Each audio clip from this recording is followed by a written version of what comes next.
Hare Krishna and welcome back to the Sriman Narayaneeyam sessions. Today let's do chapter 38, which is about the appearance of the Lord on planet Earth. Okay. In the last session, we saw the marriage of Devaki and Vasudeva. And after the marriage, Devaki's brother Kamsa drove them home himself in his chariot. Okay. And on the way, they hear a sound from the sky which said that Devaki's eighth son would kill Kamsa. Now Kamsa gets very upset and angry and he imprisons Devaki and Vasudeva and kills all the 6 sons who were born to them. Okay. Now after that, Adishesha, the serpent king, entered Devaki's womb as their 7th child. And immediately after that, Yogamaya, the Lord's internal potency, transferred the fetus from Devaki's womb to Rohini's womb. Rohini was the wife of Nanda Maharaja. Okay, and after that, Lord Sri Krishna himself entered the womb of Devaki. Okay. Now, let's continue. We'll read the first shloka and then discuss. Okay. This is Krishnavataram. आनन्दरूप भगवन्नयितेवतारे प्राप्ते प्रदीप्तभवदङ्गनिरीयमाणे कान्तिव्रजैरिव घनाघनमण्डलैर्द्याम् आवृण्वती विरुरुचे किल वर्षवेला. So here the poet Sri Melpattur Narayana Bhattatripad says, "O Lord, we know that this Narayaneeyam is in the form of a prayer. The poet is talking to the Lord. So here the poet Sri Melpattur Narayana Bhattatripad says, O Lord, when the time for your incarnation approached, the rainy season was in full swing and the sky was covered with thick dark blue clouds which looked like the rays emanating from the Lord's lustrous body. The sky was very brilliant, like the rays emanating from the Lord's body. Now, when all the quarters, all the directions had been cooled by the rain waters, and as the pious people anxiously awaited for the Lord's arrival, the Lord, the remover of all sorrows, appeared on this planet Earth at midnight when the moon was rising.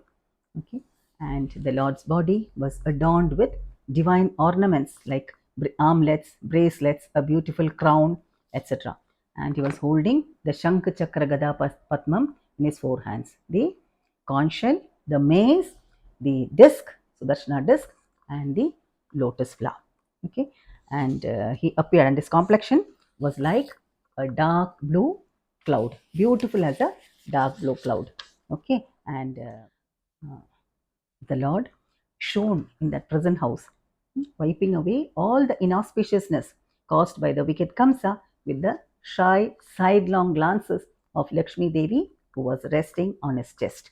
Okay. Now Vasudeva, on seeing this beautiful form of the Lord, which is inaccessible even to the great yogis meditating on the Himalayan peaks, shed tears of joy, and the hairs of his body stood on its ends. And with choked voice, he started singing glories of the Lord. He started praising the Lord and he said, O Lord, O Supreme Being, thy playful sidelong glances are like a sword that removes all the creepers of sorrow. Please shower your grace on me. Please remove all my sorrows, all my sufferings with thy compassionate glance. And his mother Devaki was also bathed in tears of joy. He then enlightened his parents about their previous 2 births.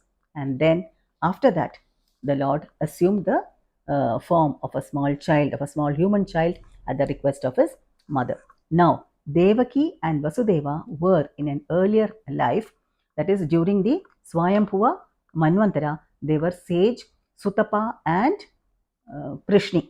Okay. And they prayed to the Lord. They did penance, and the Lord appeared before them, and they requested that they have a son just like the Lord. Okay, and since no one else could be like the Lord himself promised that he would be born to them. Now they repeated their request 3 times, and therefore the Lord was born to them as their son in 3 births. In the first birth, they were Sutapa and Prishni, and the Lord was born as Prishnigarbha, their son Prishnigarbha.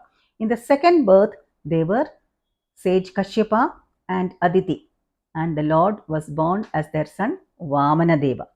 And in the third birth now, they were Vasudeva and Devaki, and the Lord Krishna himself appeared as their son.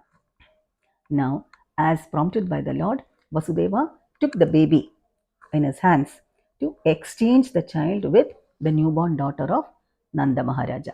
Okay, and Yogamaya,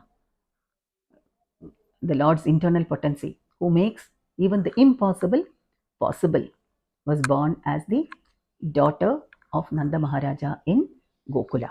Okay, and as Vasudeva took the baby and walked to the prison door, the doors opened by itself. The doors that were securely locked opened by itself, and all the guards were fast asleep, and all the inhabitants of Gokula were also fast asleep. And as Vasudeva stepped out with the baby in his hands, it was raining heavily, and uh, Adishesha, the serpent king, the serpent bed of the Lord, immediately reached there and spread his hoods, protecting Vasudeva and the baby from the heavy rains. And the gems on the hoods of Anantashesha lighted up the way. It was midnight, right?